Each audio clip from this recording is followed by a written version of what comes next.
दशकम् 5 नारायणाः किल गुरु बहवन्नमस्ते सर्वत्र गोविन्दनामसङ्कीर्तनं गोविन्दा गोविन्दा श्रीहरये नमः। व्यक्ताव्यक्तमिदं न किञ्चिदभवत् प्राक्प्राकृतप्रक्षये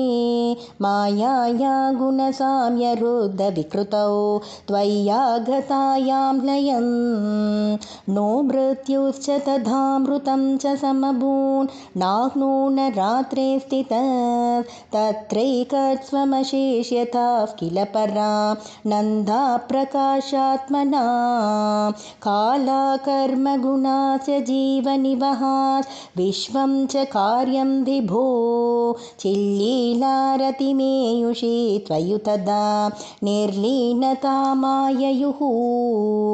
तेषां नैव वदन्त्यसत्त्वमयि भोः शक्त्यात्मना तिष्ठतां नो चेत् किं गगनप्रसूनसदृशां भूयो भवेत् सम्भवः। एवं च द्विपराधकालविगता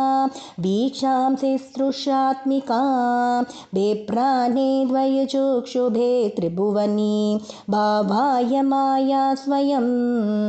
मायातः खलु कालशक्तिरखिला दृष्टं स्वभावोऽपि च प्रादुर्भूय गुणान् विकास्य विददोस्तस्या सहायक्रियां माया सन्निहितो प्रविष्टवपुषा साक्षीति गीतो भवान् वेदैस्तां प्रतिबिम्बतो विविशिवान् जीवोऽपि नैवापरः कालादिप्रतिबोधितात भवता संचोदिता च स्वयं माया सा खलु बोधितत्वमसृजत् योऽसौ महानुच्यते तत्रासौ दृगुणात्मकोऽपि च महान् सत्त्वप्रधानस्वयं जीवेऽस्मिन् खलु निर्विकल्पमहमेन् युद्बोधनिष्पादकः चक्रेऽस्मिन् सविकल्पबोधगमहन् तत्त्वं महान् कल्वसौ सम्पुष्टं त्रिगुणैस्तमोति बहुलं विष्णो भवेत् प्रेरणात् सोऽहं च त्रिगुणक्रमात्रिविधता मासाद्य वैकारिको भूयस्तैजसतामसा विति भवन् आद्येन सत्त्वात्मना देवानिन्द्रियमानिनो कृतदिशा वातार्कपाश्यश्विनो वह्नीन्द्रयाच्युतमेत्रकान् विदुविधि श्रीरुद्रशारीरकान् भूमन्मानसबुद्ध्यहङ्कृतिमिलत् चित्ताख्य वृत्त्यान्वितं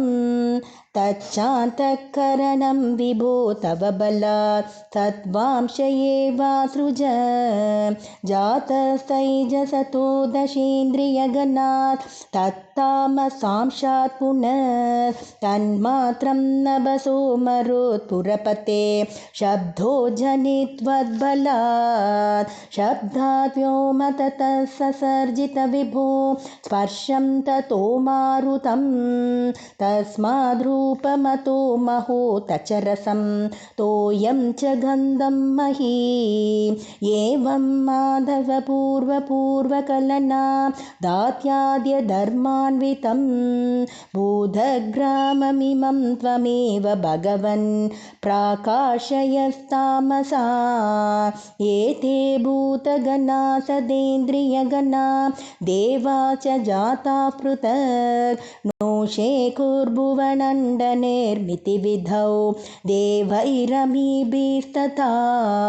त्वं नानाविधसूक्तिभिर्नुतगुणत् तत्त्वान्यमून्यां विशन् चेष्टाशक्तिमुदीर्यथा निगडयन् हैरण्यमण्डं व्यदाः अण्डं तत्खलु पूर्वसृष्टसलिले तिष्ठत्सहस्रं समात् निर्भिन्नमण्डलमण्डनं कृदा चतुर्दश जगत् रूपं विराडाह्वयं साहस्रैकरपादमूर्धनिवहैर्निःशेषजीवात्मको निर्भातोऽसि मरुत्पुराधिपसमां त्रायस्व सर्वामयात्। सर्वत्र गोविन्दनामसङ्कीर्तनं गोविन्द गोविन्द।